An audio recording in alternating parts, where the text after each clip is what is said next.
And thanks for joining us. There are still questions tonight about why a state trooper crashed his squad car in April, killing him in the line of duty. But a report released today tells us more, including that speeds over 100 miles an hour were a factor.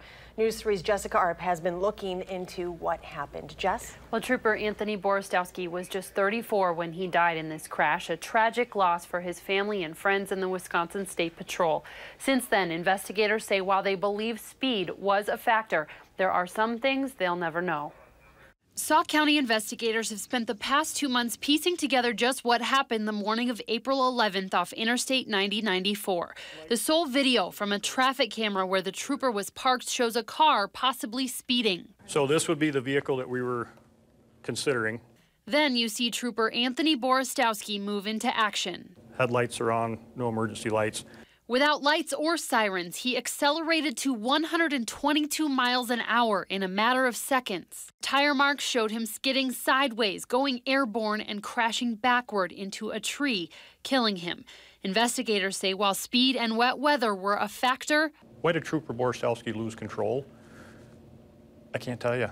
Investigators say they exhaustively looked at evidence, but in some cases had limited information to work with. An early morning crash meant there was one witness. Video could not identify that speeding car, and the squad car was not equipped with a dash camera.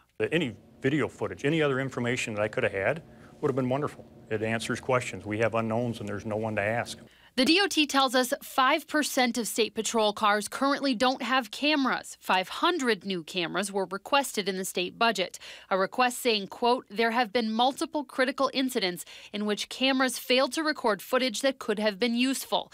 The DOT declined an interview on the camera issue or crash investigation, saying an internal investigation into what happened is underway. As for this crash itself, Sergeant Hodges says Borostowski gave himself no room for error. Given it's nighttime, there's a light rain falling, the roadway's wet, you're not going to have good visibility. I would not have been doing 122 miles an hour. There's no other way to say it. But even given that, he says it's frustrating not to have a final answer. When the dust settles on it, the reconstruction can't tell you why he lost control or what led up to that. The Department of Transportation says their internal investigation into the crash should be completed in about 2 weeks. Jessica Arp in our news center. Jessica, thank you.